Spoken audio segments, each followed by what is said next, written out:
आज हम लोग पढ़ेंगे एटॉमिक स्ट्रक्चर। क्या पढ़ेंगे? Atomic structure. सबसे पहले देखते हैं एटम। एटम एटम क्या होता है? इसको हिंदी में बोलते हैं परमाणु। क्या बोलते हैं? परमाणु। परमाणु क्या होता है?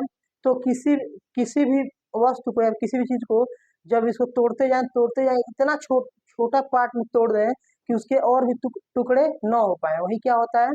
परमाणु होता है, यानी एटम होता है। ठीक है। और एटम के अंदर क्या होते हैं? न्यूक्लियस होता है। उसी न्यूक्लियस यानी नाभिक के अंदर क्या होते हैं? इलेक्ट्रॉन, प्रोटॉन और न्यूट्रॉन होते हैं। ठीक है। आज हम लोग इसी के बारे में पढ़ने वाले हैं बच्चों, स्ट्रक्चर ऑफ एटम। ठीक है। तो परमाणु समझिए, एटम क्या होता है कि किसी भी पार्टिकल का वो सबसे छोटा टुकड़ा जिसको और भी न तोड़ा जा सके, वही क्या होता है? एटम होता है। ठीक है। और इतना छोटा पार्टिकल होता है कि उसको और तोड़ा नहीं जा सकता है। और उस छोटे से छोटे पार्टिकल के अंदर क्या होते हैं? न्यूक्लियस होते हैं, यानी नाभिक होता है। ठीक है। उसे क्या बोलते हैं? परमाणु बोलते हैं। इसका डिफिनीशन मैं पिछले वीडियो में बता रखा हूँ, इसीलिए पूरा नहीं लिख रहा हूँ। ठीक है। अब आगे अब हम लोग देखेंगे structure of atom. Structure of atom यानी परमाणु का जो मॉडल होता है वो कैसा होता है। ठीक है। परमाणु की संरचना कैसी होती है? तो कोई अभी मैं क्या बताया, जो परमाणु यानी एटम होता है वो क्या होता है? किसी भी मॉलिक्यूल को इतना उसको किसी भी वस्तु को इतना तोड़ दें, इतना छोटे भागों में तोड़ दें कि उसको और तोड़ा न जा सके, वही क्या होता है? परमाणु यानी एटम होता है। उसी एटम के बीच क्या होता है बच्चों? न्यूक्लियस होता है, यानी इलेक्ट्रॉन, प्रोटॉन और न्यूट्रॉन होते हैं। ठीक है। तो सबसे पहले हम देखेंगे इलेक्ट्रॉन। इलेक्ट्रॉन क्या होते हैं, फिर प्रोटॉन क्या होते हैं, फिर न्यूट्रॉन क्या होते हैं। ठीक है बच्चों। तो इलेक्ट्रॉन क्या होते हैं?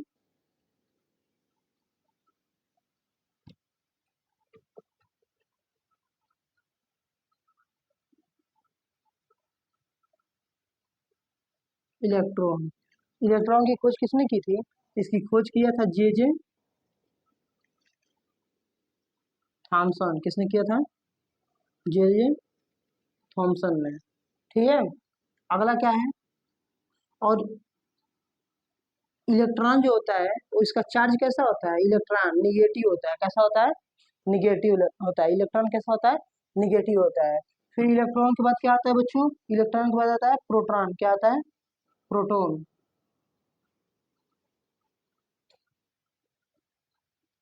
इसकी खोज किसने किया था? इसकी खोज किया था अर्नेस्ट रदरफोर्ड। किसने किया था? Ernest Rutherford. और इसका जो होता है वो कैसा होता है? प्रोटॉन यानी पी से प्लस होता है। प्रोटॉन कैसा होता है? प्लस होता है। ठीक है। और अगला क्या है बच्चों? अब हम लोग देखेंगे जो एटम के अंदर जो एटम के अंदर न्यूक्लियस होते हैं, उनके अंदर क्या होते हैं? इलेक्ट्रॉन, प्रोटॉन और न्यूट्रॉन। ठीक है। तो इलेक्ट्रॉन जो होता है इसकी खोज किसने किया था बच्चों? जे जे थॉमसन ने। इसकी खोज किसने की थी? जे जे थॉमसन ने। इसके बाद आता है प्रोटॉन। प्रोटॉन की खोज किसने की थी? तो वो किया था गोल्डस्टीन ने। तो आप लोगों को सर गोल्डस्टीन ने नहीं किया था, वो रदरफोर्ड ने किया था। तो रदरफोर्ड ने सिर्फ नाम रखा था। रदरफोर्ड ने क्या क्या था? सिर्फ नाम रखा था इसका। और खोज किसने किया था? तो गोल्ड स्टीन ने किया था। ठीक है। और अगला कौन है? न्यूट्रॉन। न्यूट्रॉन की खोज किसने की थी? जेम्स चैडविक ने। ठीक है। न्यूट्रॉन की खोज किसने की थी? जेम्स चैडविक ने। ठीक है। अब हम लोग देखते हैं इन लोगों का जो इलेक्ट्रॉन होता है इसका चार्ज कैसा होता है। ठीक है। तो जो इलेक्ट्रॉन होता है कैसा होता है? निगेटिव होता है। इलेक्ट्रॉन कैसा होता है? निगेटिव होता है। और जो प्रोटॉन होता है कैसा होता है? प्लस होता है, यानी पॉजिटिव होता है। ठीक है। और जो न्यूट्रॉन होता है कैसा होता है? न्यूट्रल होता है। कैसा होता है? न्यूट्रल होता है, यानी नो चार्ज, कोई चार्ज नहीं होता है। ठीक है। ई से electron. Electron negative, proton positive, और जो न्यूट्रॉन होता है कैसा होता है? नो चार्ज, यानी कोई चार्ज नहीं होते हैं। ठीक है। हम लोग देखते हैं इनका वेट, यानी किसका वेट सबसे ज्यादा होता है, किसका वेट सबसे कम होता है। वेट यानी क्या? भार। वेट यानी भार। तो सबसे ज्यादा किसका होता है बच्चों? न्यूट्रॉन का। किसका होता है? न्यूट्रॉन का। सबसे ज्यादा भार किसका होता है? न्यूट्रॉन का। उसके बाद किसका होता है? उससे थोड़ा कम प्रोटॉन का। और उससे छोटा कम किसका होता है? इलेक्ट्रॉन का। ठीक है। इलेक्ट्रॉन जो होता है सबसे कम भार होता है इसका, इलेक्ट्रॉन का वजन कितना होता है, सबसे कम होता है, ठीक है, ठीक है।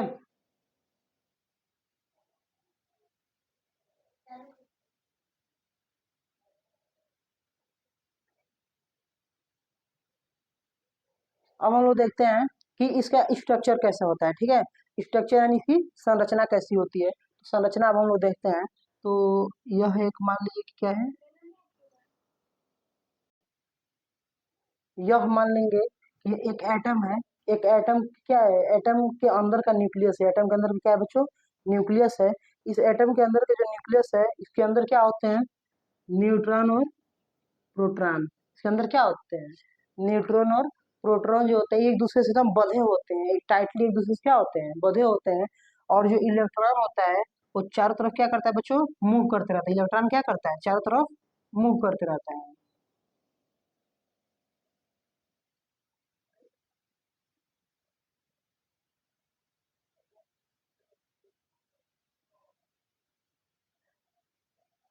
यहाँ पे आप लोग देख सकते हैं कि जो न्यूक्लियस होता है, न्यूक्लियस यानी जो नाभिक होता है, उसके अंदर क्या होते हैं, न्यूट्रॉन और प्रोटॉन एक दूसरे से बंधे होते हैं, एक दूसरे से क्या होते हैं, बंधे होते हैं। और जो इलेक्ट्रॉन होता है क्या होता है, चारों तरफ चक्कर लगाते रहता है, इलेक्ट्रॉन क्या होता है, आपको जो नहीं है ऐसे ही चक्कर लगाएगा, वैसे भी चक्कर लगा सकता है, ठीक है। इलेक्ट्रॉन उल्टा और सीधा दोनों तरफ का चक्कर लगा लेता है, यानी क्लॉकवाइज भी चक्कर लगा सकता है और एंटी क्लॉकवाइज भी, ठीक है। बस इतना जानना है कि जो इलेक्ट्रॉन होता है वो क्या होता है, मूव करते रहता है। और जो प्रोटॉन और न्यूट्रॉन होते हैं बच्चों क्या करते हैं, एक दूसरे से टाइटली बंधे होते हैं, ठीक है। यह क्या है बच्चों, यह इलेक्ट्रॉन है, क्या है, इलेक्ट्रॉन है, ठीक है। ये क्या करते रहता है, मूव करते रहता है, ठीक है। और ये क्या है, नाभिक यानी न्यूक्लियस है, ठीक है।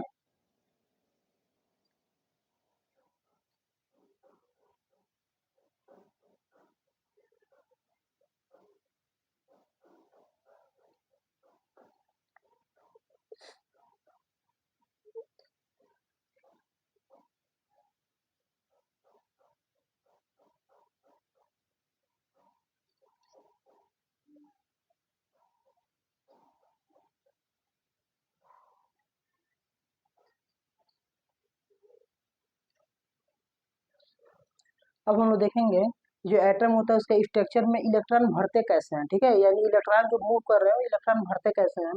तो इसके चार पार्ट हैं, पहला है एस सेल, दूसरा है पी सेल, फिर तीसरा है डी सेल और चौथा है एफ सेल। चार सेल होते हैं, कितने सेल होते हैं इसमें, चार सेल होते हैं बच्चों। पहला है एस पी डी एफ, जिसको क्या बोलते हैं, एस पी डी। अभी हम एस पी डी एफ को मतलब बढ़िया विस्तार से समझेंगे, पहले सिर्फ आप इसका स्ट्रक्चर देख लीजिए।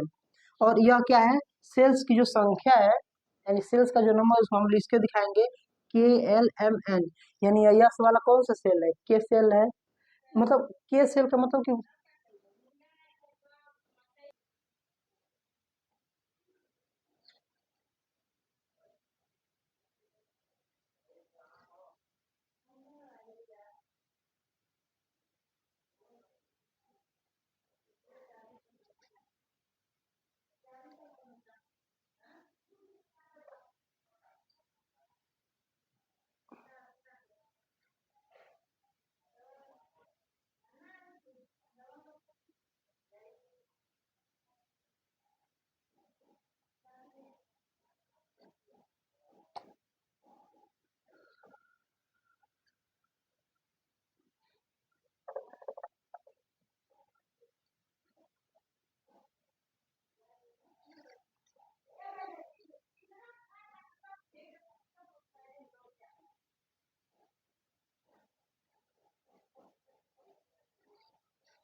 कितने मिनट की वीडियो बना है।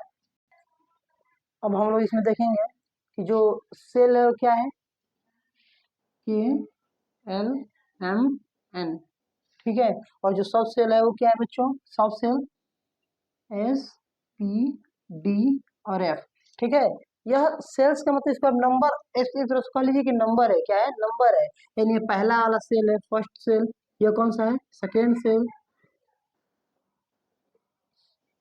यह कौन सा सेल है बच्चों, यह थर्ड सेल। और ये कौन सा है, फोर है, ठीक है। नंबर नंबर से भी आप लोग समझ सकते हैं, ठीक है। जैसे बुक्स में KLMN भी लिखा है, इसीलिए मैं लिख दिया हूँ। वरना आप ऐसे समझिए कि यह कौन सा सेल है, यह पहला सेल है, या दूसरा सेल है, या तीसरा सेल है, और बाहर वाला कौन सा सेल है, चौथा सेल। आप लोग ऐसे समझ सकते हैं बच्चों, ठीक है। और ये अंदर के क्या है, न्यूक्लियस है, ठीक है। तो अब ये क्या है, सब सेल है। सेल के बाद क्या है, सब सेल है। ये समझ जाइए कि सबसे बड़ा क्या है, सेल है। सबसे बड़ा क्या है बच्चों, सेल है। उसको थोड़ा सा जूम करेंगे तो क्या आएगा, सब सेल। इसके अंदर पहुंच जाएंगे, यह क्या आएगा, यह वाला हिस्सा सब सेल है। इसके बाद थोड़ा सा और जूम करके क्या है, ऑर्बिटल यानी कक्षक आ जाएगा। और उसके बाद थोड़ा और जूम करके क्या आ जाएगा, इलेक्ट्रॉन आ जाएंगे, ठीक है। ऐसे समझिए कैसे जूम करते रह रहे हैं, ठीक है। तो यहाँ पे S P D F। अब हम लोग पढ़ेंगे बच्चों बोर एटॉमिक मॉडल, ठीक है, यानी बोर का नियम। क्या पढ़ेंगे, बोर का नियम।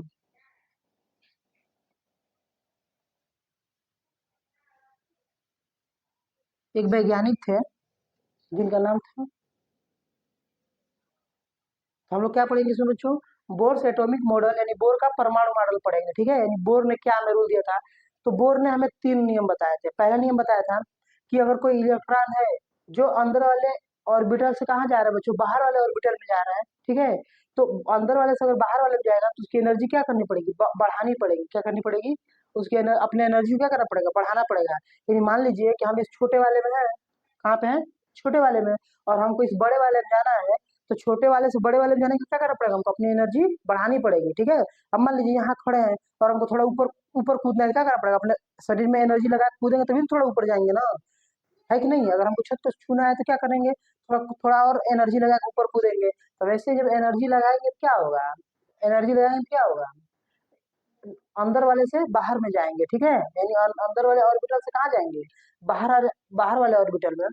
और बोर ने बताया था कि अगर बाहर इलेक्ट्रॉन है, मान लीजिए अगर इस 4 नंबर वाले में है, 4 नंबर वाले सेल में है, तो 4 नंबर वाले सेल से अगर हमको 2 नंबर सेल में जाना है, तो अपनी एनर्जी क्या करनी पड़ेगी, उस इलेक्ट्रॉन को अपनी एनर्जी घटानी पड़ेगी। तब बढ़ाना नहीं होगा, तो क्या करना पड़ेगा, घटाना पड़ेगा। यानी ऊपर से कहाँ आना है, नीचे आना है, तो ऊपर से नीचे आने के क्या करेंगे, खूब दम लगा के थोड़ी कूदते हैं। कैसे कूदते हैं, आराम से, कैसे भी कूद जाओगे, जमीन पे ही आना है। तो मतलब एक तो एग्जाम्पल बता रहा हूँ मैं। तो बाहर से अंदर जाने में क्या करना पड़ेगा बच्चों, अपनी एनर्जी को इलेक्ट्रॉन, इलेक्ट्रॉन जो है उसको अपनी एनर्जी क्या करना पड़ेगा, घटाना पड़ेगा। लेकिन वही अगर अंदर से बाहर जाना है तो अपनी इलेक्ट्रॉनों को क्या करना पड़ेगा, अपनी एनर्जी को बढ़ाना पड़ेगा, ठीक है। अंदर से बाहर जाएगा, एनर्जी बढ़ाना पड़ेगा। और अगर बाहर से अंदर आएगा तो एनर्जी क्या करना पड़ेगा, घटाना पड़ेगा, ठीक है। यही बोर का नियम था। फिर बोर ने क्या बताया था कि जो भी इलेक्ट्रॉन होते हैं वो कैसे भरते हैं, इलेक्ट्रॉनों को भरा कैसे जाता है। तो मान लीजिए हमारे पास 5 इलेक्ट्रॉन है, कितने इलेक्ट्रॉन है, 5 इलेक्ट्रॉन। तो 5 इलेक्ट्रॉन को हमको भरना है, कैसे भरना है, 5 इलेक्ट्रॉन भरना है। तो देखिए अभी हम आगे पढ़ेंगे इसके बारे में बढ़िया से, लेकिन पहले बोर का नियम समझते हैं। कि उन्होंने बताया था कि 5 इलेक्ट्रॉन को भरना है। तो मान लीजिए आपके पास 3 ऑर्बिटल है, इसमें भरना है, ठीक है। तो भरना है तो क्या पहले देखो, ऐसे अगर रहेगा तो ऐसे इलेक्ट्रॉन सीधा है, ऐसे कौन सा सिंबल है, इलेक्ट्रॉन सीधा है, कैसा है, ऐसे यानी सीधा, यानी क्या, क्लॉकवाइज, कैसा, क्लॉकवाइज। और यही इलेक्ट्रॉन अगर ऐसा रहे, तो ऐसा रहे तो इसका मतलब क्या हुआ, ये किसका सिंबल है, उल्टा का, किसका, यानी क्लॉकवाइज अनक्लॉकवाइज, ठीक है बच्चों। ऐसे क्लॉकवाइज और ऐसे अनक्लॉकवाइज। तो सबसे पहले रूल, बोर ने रूल बताया था कि सबसे पहले हर एक खाने में, यानी हर एक डिब्बे में पहले कौन कितने इलेक्ट्रॉन भरेंगे, एक सीधा इलेक्ट्रॉन भरेंगे, यानी क्लॉकवाइज। पहले एक इसमें भर लिए, फिर एक इसमें भर लिए, फिर एक इसमें भर लिए, ठीक है। उसके बाद देखो 5 इलेक्ट्रॉन था, कितना इलेक्ट्रॉन भर गया, 3 इलेक्ट्रॉन भर गया, 2 इलेक्ट्रॉन और बचे हुए हैं। तो 2 इलेक्ट्रॉन ऐसा नहीं बच्चों को अपने मन से यहाँ यहाँ भर दो या फिर यहाँ यहाँ भर दो, ठीक है ना। रूल क्या है, पहले तीनों में क्लॉकवाइज भर लेंगे, फिर एंटी क्लॉकवाइज, उल्टे नहीं क्या, एंटी, फिर हम लोग कैसा भरेंगे, एंटी क्लॉकवाइज। कैसा कैसा करेंगे, एंटी क्लॉकवाइज भरेंगे। तो एक इसमें भर दिए, किसमें भर दिए, देखो 5 इलेक्ट्रॉन हो गए, दो दो चार और एक, 5 इलेक्ट्रॉन हो गए। इसमें क्या करना है, इसमें खाली ऐसे ही खाली रह जाएगा, ठीक है। तो बोर ने यही बताया था, बोर ने क्या बताया था कि अगर अंदर वाले ऑर्बिटल से बाहर वाले ऑर्बिटल में जाना है तो इलेक्ट्रॉनों को अपनी एनर्जी क्या करनी पड़ेगी, बढ़ानी पड़ेगी। क्या करनी पड़ेगी, बढ़ानी पड़ेगी। और अगर बाहर से अंदर आना है तो क्या करना पड़ेगा, अपने एनर्जी को डाउन करना होगा, यानी घटाना पड़ेगा। और थर्ड रूल है कि जो इलेक्ट्रॉन भरना है वो कैसे भरना है, पहले सिंगल सिंगल का क्लॉकवाइज भरना है हर एक ऑर्बिटल में, तो उसके बाद कैसे भरना है, एंटी क्लॉकवाइज भरना है। ठीक है बच्चों, यही क्या था हमारा बोर का नियम था, यानी बोर्स एटॉमिक स्ट्रक्चर था। अब हम लोग देखेंगे बच्चों कि किस ऑर्बिटल में कितने इलेक्ट्रॉन भरने हैं। ठीक है, अब हम लोग यह सीखेंगे कि किस ऑर्बिटल में कितने इलेक्ट्रॉन भरने हैं। क्या सीखेंगे, किस ऑर्बिटल में कितने इलेक्ट्रॉन भरते हैं। हम लोग सीखेंगे कि किस ऑर्बिटल में कितने इलेक्ट्रॉन भरते हैं। ठीक है बच्चों, तो इसका एक फार्मूला होता है। ठीक है, क्या होता है बच्चों, एक फार्मूला होता है। इसका फार्मूला होता है electron equal to 2n²। Formula क्या होता है, इलेक्ट्रॉन इक्वल टू 2n²। ठीक है,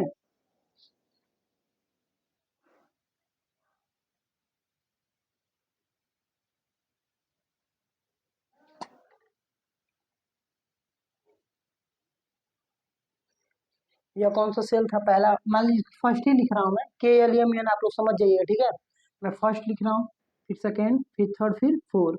यह कौन सा सेल है, पहला सेल, दूसरा सेल, तीसरा सेल और चौथा सेल। ठीक है बच्चों, आप लोग समझिएगा कि के है, एल है, एम है, एन है। ठीक है ना, मैं जानबूझ के 1 2 लिख रहा हूँ, अभी इलेक्ट्रॉन भरने के लिए फार्मूला में रखना पड़ेगा, तो KLMN तो रखेंगे नहीं इसके लिए। और यह क्या है, सब सेल है, यस, पी, डी और एफ। ठीक है, अब लोग देखते हैं कि यस सेल में कितने इलेक्ट्रॉन रहते हैं, सॉरी यस सब सेल में कितने इलेक्ट्रॉन होते हैं। तो यस सब सेल में कितने इलेक्ट्रॉन होते हैं, तो फार्मूला क्या होता है, 2n², 2, और यह नंबर ऑफ एन कितना है, यस वाला पहला है, तो फर्स्ट का स्क्वायर, यानी कितना हो जाएगा 2, और 1 का स्क्वायर 1, यानी 2। यानी यस वाले में कितने इलेक्ट्रॉन रह सकते हैं बच्चों, 2 इलेक्ट्रॉन। ठीक है, यस वाले में कितने इलेक्ट्रॉन रह सकते हैं, 2 इलेक्ट्रॉन। अब हम लोग देखेंगे किसका, पी वाले में।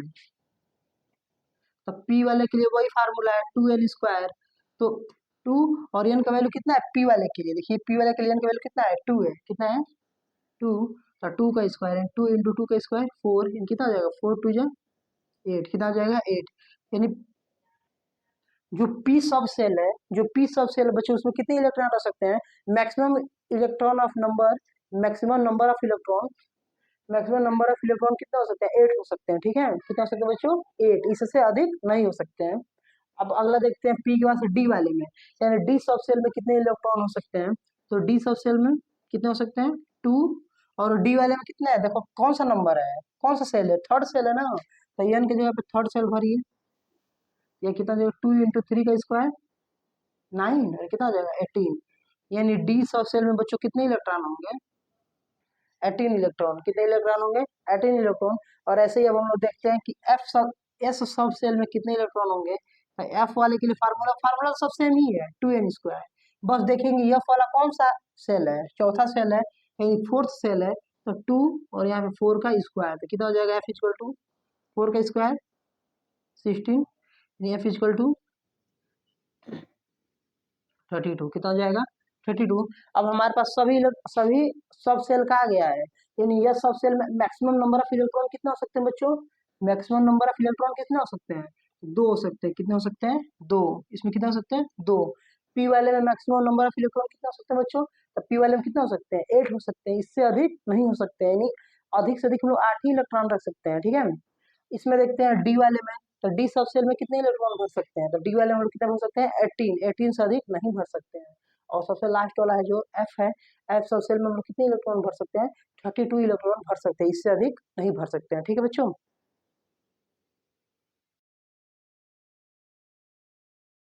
अब हम लोग देखेंगे बच्चों, जो हमारे जो सब सेल थे, यानी जो हमारे सब सेल है उपकोष थे, वो कैसे होते हैं, उनका साइज क्या होता है, और उनकी शेप क्या होती है। ठीक है, यानी किस आकृति के होते हैं। तो पहले मैं एक बार बना दे रहा हूँ।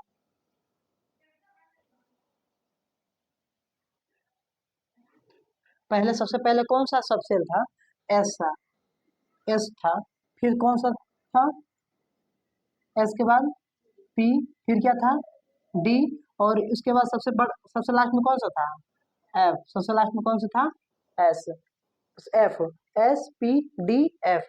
4 सब सेल होते हैं, कितने होते हैं 4, पहला होता है एस, सेकंड होता है पी, थर्ड होता है डी, और चौथा होता है एफ। ठीक है, यस जो सब सेल होता है बच्चों, यस यानी क्या, यस यस को क्या बोलते हैं, शार्प बोलते हैं, क्या बोलते हैं, यस से क्या होता है, शार्प, क्या होता है बच्चों, शार्प होता है।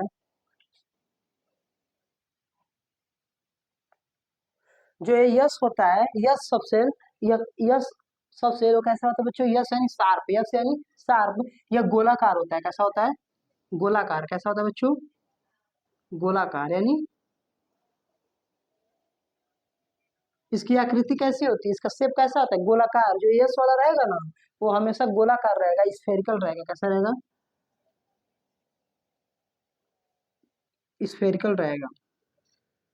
यस से शार्प, पी से, अगला कौन सा बच्चों, पी, पी से क्या होता है, पी से क्या होता है बच्चों, प्रिंसिपल, ठीक है, प्रिंसिपल, प्रिंसिपल कैसा होता है, इसका जो शेप होता है वो कैसा होता है, डंबल के आकार का, कैसा होता है बच्चों, डंबल के आकार का, यानी आप लोग डंबल तो देखे ही होंगे ना ऐसे,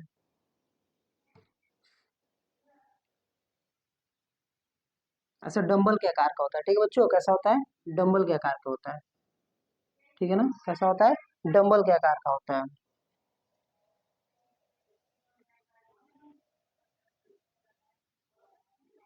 डंबल के आकार का होता है, यानी जो पी होता है, पी सबसे लोग कैसा होता है, डंबल के आकार का होता है। आगे हम लोग देखते हैं डी वाला, कौन सा वाला देखते हैं बच्चों, डी वाला,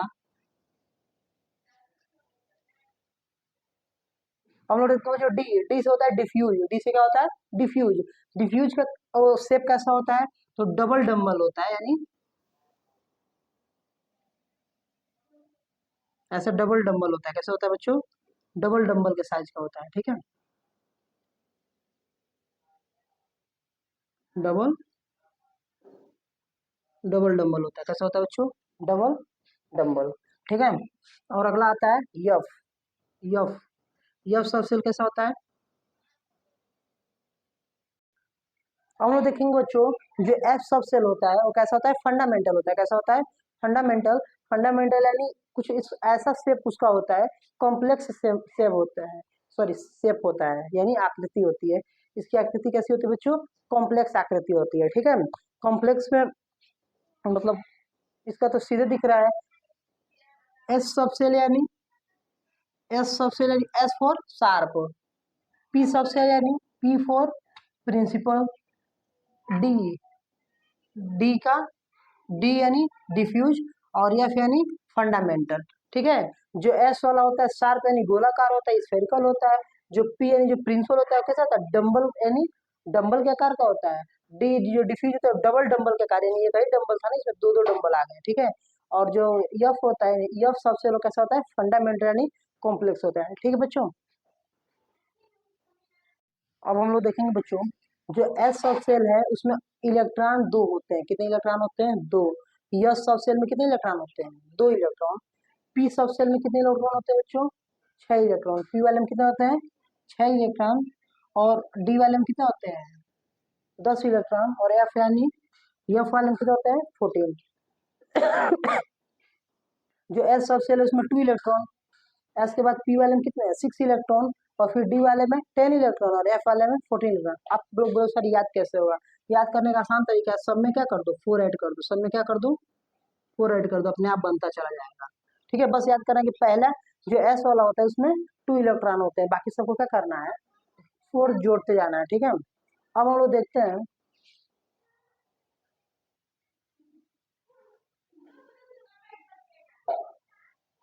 यह क्या था, एस, पी, डी, और सबसे लास्ट में क्या था बच्चों, एफ, क्या था, सबसे लास्ट में क्या था, एफ था, ठीक है।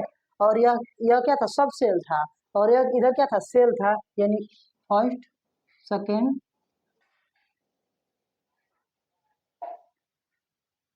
थर्ड, और ये क्या था, फोर्थ, ठीक है। तो जो पहला जो सेल होता है या एस सेल होता है, दूसरे वाले में क्या होता है, एस और पी दोनों सेल होता है, तीसरे वाले में एस पी और डी होता है, और चौथे वाले में एस पी डी और एफ चारों होते हैं, ठीक है। आपको ये बात याद रखना है कि जो पहला सेल होता है उसमें सिर्फ यस होता है, दूसरे वाले में क्या होता है, दूसरे सेल्स में पहला सेल में सिर्फ यस होता है, दूसरे वाले में एस और पी दोनों होते हैं, तीसरे वाले में एस पी और डी तीनों दो, पहले वाले में सिर्फ यस, दूसरे वाले में यस और पी दोनों होते हैं, तीसरे वाले में एस पी और डी भी आता है, चौथा वाले में एस पी डी और एफ चारों आते हैं। ठीक है, तो आप लोग में क्या सिखाया कि एस वाले में कितने इलेक्ट्रॉन हो सकते हैं? 2 इलेक्ट्रॉन, पी वाले में 6 इलेक्ट्रॉन, डी वाले में 10 इलेक्ट्रॉन और एफ वाले में 14 इलेक्ट्रॉन। तो ऐसे अगर देखा जाए तो पहले वाले में कितने इलेक्ट्रॉन हो सकते हैं? पहले वाले में तो पहले वाले में कितने इलेक्ट्रॉन होंगे? सिर्फ यस है ना, तो यस में कितने इलेक्ट्रॉन होते हैं? 2 इलेक्ट्रॉन, 2 इलेक्ट्रॉन। सेकंड वाले सेल में देखते हैं तो यस और पी, यस और पी के मतलब यस में कितने इलेक्ट्रॉन? 2 इलेक्ट्रॉन, और पी में 6 इलेक्ट्रॉन, तो 6 और 2 8 इलेक्ट्रॉन होंगे। ठीक है, फिर अगला वाला में देखते हैं थर्ड वाले में, तो थर्ड वाले में एस पी डी तीनों है, एस पी डी यानी 2 और 6 8 और 10 18 इलेक्ट्रॉन। और चौथा वाले में, फोर्थ वाले में एस पी डी एफ चारों, यानी चारों को जोड़ लीजिए कितना हो जाएगा? 32, कितना हो जाएगा? 32 इलेक्ट्रॉन। और वैसे ही मैं आप लोग स्टार्टिंग में फार्मूला बताया था 2n स्क्वायर वाला, इसी के हिसाब से तो इलेक्ट्रॉन भरते हैं ना, हमने बताया कि नहीं बताया हूँ कि फार्मूला क्या था? 2n स्क्वायर, बोर का नियम जो था उसमें बताया था। तो यहाँ पे 2n स्क्वायर फार्मूला होता है इलेक्ट्रॉन भरने का, बोर का नियम नहीं था। तो आप लोग देख सकते हैं इसको।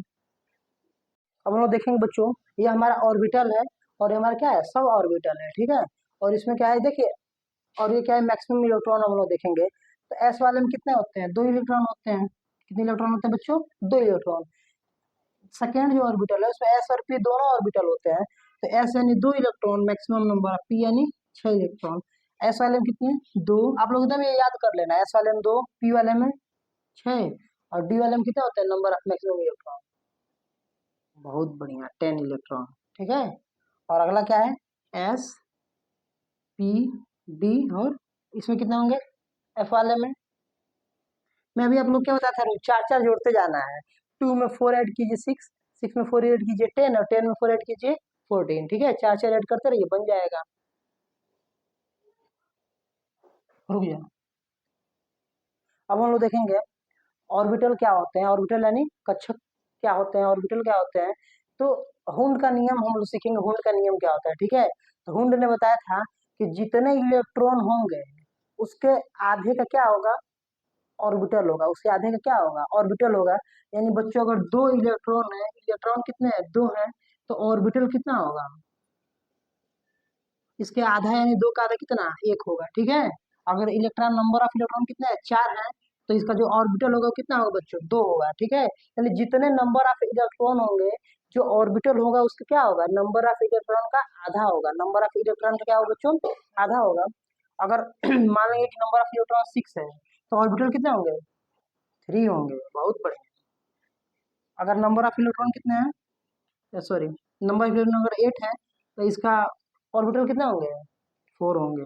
समझ में आ रहा है बच्चों आप लोगों को? यही हुंड का क्या है? नियम है। हुंड हुंड हुंड ने क्या बताया था हमको? हुंड स्लो क्या है? हुंड ने बताया था कि जितने नंबर ऑफ इलेक्ट्रॉन होंगे उसके आधे में क्या होंगे? ऑर्बिटल होंगे। ठीक है, एक एक ऑर्बिटल में मैक्सिमम नंबर ऑफ इलेक्ट्रॉन 2 ही रह सकते हैं। ठीक है, एक ऑर्बिटल में कितने इलेक्ट्रॉन रह सकते हैं? 2 इलेक्ट्रॉन। कितने इलेक्ट्रॉन? 2 इलेक्ट्रॉन रह सकते हैं। ठीक है, यानी मान लीजिए यहाँ देखिए, यहाँ देखिए, यह एक ऑर्बिटल है। यह क्या है? ऑर्बिटल है, जिसमें नंबर ऑफ इलेक्ट्रॉन कितने रह सकते हैं? 2 इलेक्ट्रॉन, एक क्लॉकवाइज और एक एंटी क्लॉकवाइज। मैं आप लोग सिखाया था ना, अगर ऐसे रहेगा तो क्लॉकवाइज होता है। कैसा होता है? क्लॉकवाइज, यानी वो इलेक्ट्रॉन सीधा है। इलेक्ट्रॉन कैसा है बच्चों? और एक ऐसा होता है, वो कैसा है? Anti clockwise. एंटी क्लॉकवाइज यानी उल्टा है। ठीक है, तो इलेक्ट्रॉन कैसे भरते हैं? पहले क्लॉकवाइज भरते हैं। कैसे भरते हैं? क्लॉकवाइज। और फिर कैसे भरते हैं? एंटी क्लॉकवाइज, एक एक करके। ठीक है ना, यही हुंड का नियम है। अब इस हुंड के नियम में हम लोग सीख लेंगे कि भरना कैसे इलेक्ट्रॉन। मान लीजिए ऑर्बिटल कितने हैं? 2 ऑर्बिटल है। कितने ऑर्बिटल है? 2 ऑर्बिटल है, और 4 इलेक्ट्रॉन को भरना है, तो कैसे भरेंगे? एक एक सीधा क्लॉकवाइज और एक एक